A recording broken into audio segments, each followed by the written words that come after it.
आज हम लोग इतिहास में जैसा कि अध्याय 5 प्रारंभ किया गया था, उसमें हम लोगों ने ये पढ़ा था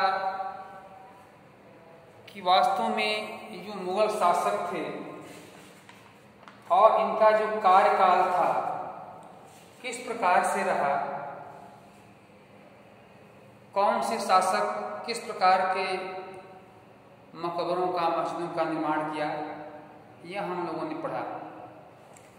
आज हम लोग यह पढ़ेंगे कि मंदिरों को नष्ट करना, ये मुगल बादशाह, मुगल शासक कैसे हमारे भारत में आधिपत्य जमा करके मंदिरों को लूटा, क्षति पहुंचाया और क्यों। हम देखते हैं कि मंदिरों और मस्जिदों, ये ऐसे निर्माण कार्य में जो मंदिरों और मस्जिदों के बीच का जो अंतर था, उनके मन में ये ठीक नहीं था। अपने मस्जिद को ज़्यादा आस्थावान रूप में पसंद करना, मस्जिद के प्रति उदारीकरण को तोड़ना, हे दृष्टि से देखना, ये मुगल बादशाहों को, शासकों के मन मस्तिष्क पर गहरा था। तो इस प्रकार से जब राजा मंदिरों का निर्माण अपनी शक्ति, धन संपदा, शौर्य और ईश्वर भक्ति के लिए करते थे, उनमें उनका एक निष्ठा था कि हम मंदिर बनाएं जिससे कि हमारे सौर शक्ति का प्रदर्शन हो। इस आशय से वे मंदिरों का निर्माण कराए और ऐसे मंदिरों का आक्रमण से क्या लेन देन, व्यक्ति के बीच, राज्य के बीच आक्रमण हो, उसे क्षत पहुंचाए, परंतु ये मंदिरों को क्षत क्यों, ऐसा उनके मन में ये नहीं गया और वे एक दूसरे से लड़ने के साथ साथ पराजित राजाओं के, उनके निष्ठा, उनके आत्मविश्वास, उनके धार्मिक स्थल मंदिरों पर आघात पहुंचाया और उसे लूटा, उसे क्षत पहुंचाया। ये इनके एक नकारात्मक ऐतिहासिक कालखंड रहा, जिसके कारण जो है ये मुगल काल जो है पतन पर आया और पुनः भारत में हिंदू साम्राज्य राष्ट्र का स्थापना हुई।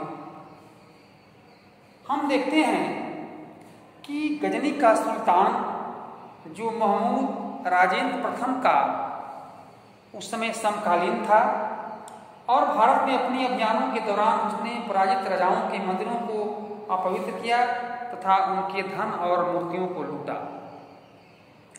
उस समय सुल्तान महमूद कोई बहुत महत्वपूर्ण शासक नहीं था, लेकिन मंदिरों को नष्ट करके खास तौर से सोमनाथ का मंदिर उसने एक महान इस्लामी योद्धा के रूप में श्रेय प्राप्त करने का प्रयास किया। मध्ययुगीन राजनीतिक संस्कृति में ज्यादातर शासक अपने राजनीतिक बल व सैनिक सफलता का प्रदर्शन किया और शासकों को पराजित करके और उनके धार्मिक अनुष्ठानों और धार्मिक स्थलों को नष्ट बर्बाद किया। इमारतों पर निशान साधने का एक बुरा निगाह इन शासकों में रहा। इसी तरह 11वीं शताब्दी के आरंभ में जब चोल राजा राजेंद्र प्रथम ने अपनी राजधानी में शिव मंदिर का निर्माण करवा था, तो उस समय उसने पराजित शासकों से जब्त की गई उत्कृष्ट प्रतिमाओं से इसे भर दिया। एक अधूरी सूची शासकों में निम्न चीजें सम्मिलित थी: चालुक्यों से प्राप्त एक सूर्य पीठिका, एक गणेश मूर्ति तथा दुर्गा की कई मूर्तियां, पूर्वी चालुक्यों से प्राप्त एक नंदी मूर्ति, उड़ीसा के कलिंगों से प्राप्त भैरव, शिव का एक रूप था भैरवी, की एक प्रतिमा तथा बंगाल के पालों से प्राप्त काली की मूर्ति, ये हमारे हिंदुओं के ये जो धार्मिक रूपरेखा हैं ये रहे हैं। 4 समान हिस्सों में बंटे होने के कारण ये 4 बाग की एक प्रतिरूप हमारे सामने आता है। अब हम देखते हैं कि बाग हम देखते हैं, बाग बगीचा, आजकल हम बाग गार्डन बगीचा के नाम से जानते हैं, लेकिन बाग क्यों कहा गया और 4 बाग क्यों कहा गया? 4 बाग, ठीक है।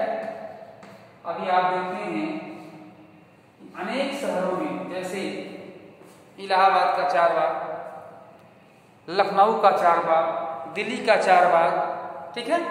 ये 4 बाग क्यों?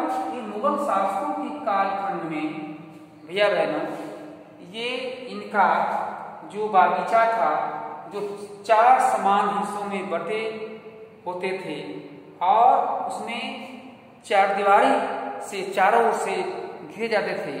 4 बाग बनने की परंपरा अकबर के समय से शुरू हुई।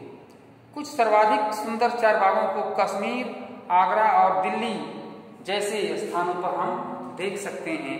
अभी भी है जो जहांगीर और शाहजहां ने बनाया था। अकबर के शासनकाल में कई तरह के महत्वपूर्ण वास्तुकलात्मक नवाचार हुए। इनकी प्रेरणा अकबर के वास्तुशिल्पियों ने उसके मध्य एशियाई पूर्वज तैमूर के मकबरे से ली। हुमायूं के मकबरे में सबसे पहली बार दिखने वाला केंद्रीय गुंबद, जो बहुत ऊंचा था और ऊंचा मेहरबान दरवाजा, प्रवेश द्वार, पिस्तक और मुगल वास्तुकला के महत्वपूर्ण रूप बन गए। अब ये मकबरा सबसे शीर्ष ऊंचे क्यों होते थे? अब ऊंची, जैसे हमारे मां सरस्वती का मंदिर है, ये मंदिर के ऊपर जो है ये ऊंचे कुछ बनाए गए हैं उठा करके, ये शीर्ष है, ये गुंबद के रूप में है।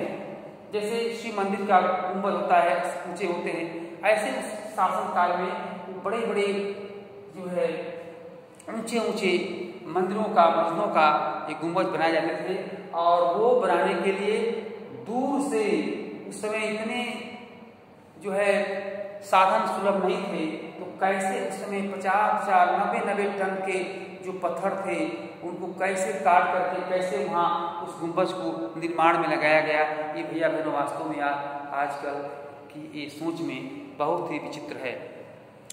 तो ऐसे निर्माणों में जो शीर्ष के आधार पर गुंबदों बनाया गया और वे जो इमारतों के ऊपरी सतह पर विराजमान होते थे। इस प्रकार से उसमें उस समय हम ये भी प्राप्त करते हैं कि शाहजहां एक शासनकाल, जो उसके शासनकाल में आगरा, दिल्ली, कश्मीर में उनकी कृतियां बनाई गई और वो एक विशाल सद्भावपूर्ण संश्लेषण में अपने आप को ढाला और शाहजहां के शासन में अनवरत निर्माण कार्य चलते रहे। विशेष रूप से आगरा, दिल्ली में ये काम शुरू हुए और शाहजहां के सभा भवन विशेष रूप से मस्जिद से मिलते जुलते बनाए गए थे और उसका सिंहासन जिस मंच पर रखा था उसे प्रायः किबला, नमाज के दौरान मुसलमानों के सामने की दिशा कहा जाता था, क्योंकि जिस समय दरबार चलता था उस समय प्रत्येक व्यक्ति उसकी ओर मुंह करके बैठते थे। इन वास्तुकला अभिलक्षणों का इस ओर इशारा था कि राजा पृथ्वी पर ईश्वर का प्रतिनिधि था। शाहजहां ने दिल्ली के लाल किले के अपने नवनिर्मित दरबार में राजकीय न्याय और शाही दरबार के अंतः संबंध पर बहुत बल दिया। पितरा दूरा, अब ये पितरा दूरा है, पितरा दूरा, ये क्या चीज है? पितरा दूरा, यह एक प्रकार का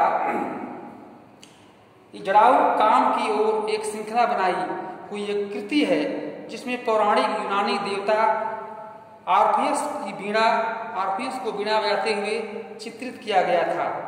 ऐसा माना जाता है कि आरपीएस का संगीत आक्रामक जानवरों को भी शांत कर देता था और वे शांतिपूर्वक एक दूसरे के साथ रहने लगते थे।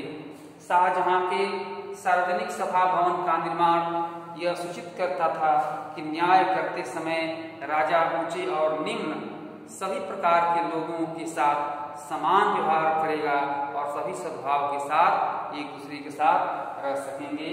तो इस प्रकार से पितरादुरा जो है, यह जो है एक अंतः संबंध पर और बादशाह के सिंहासन के पीछे, ठीक है, सिंहासन के पीछे बना हुआ यह एक चित्र था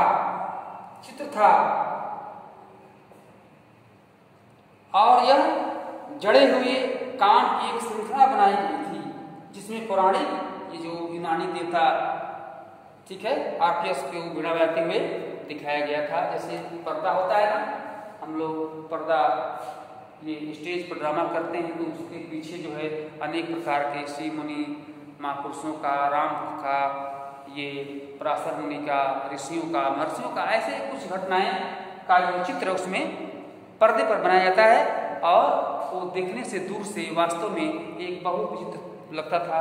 ऐसे ही उस शासन काल में दरबार के पीछे और उसमें जो शासक बैठते थे उनके पिछली भाग में एक जो है पितरादुरा अर्थात बीड़ा बजाते हुए ये चित्र में दिखाया गया है। इस तरीका से हम इस पाठ को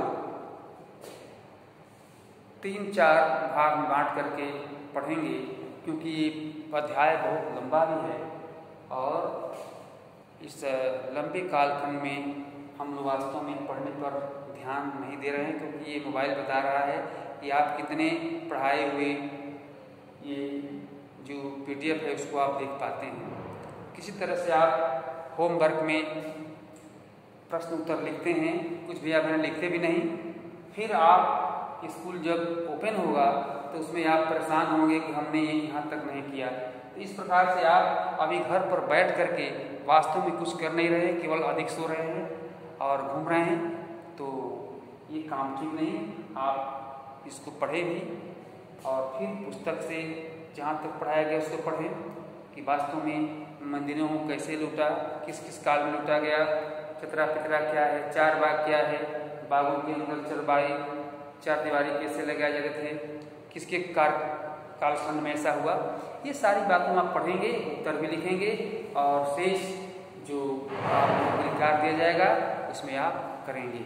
धन्यवाद।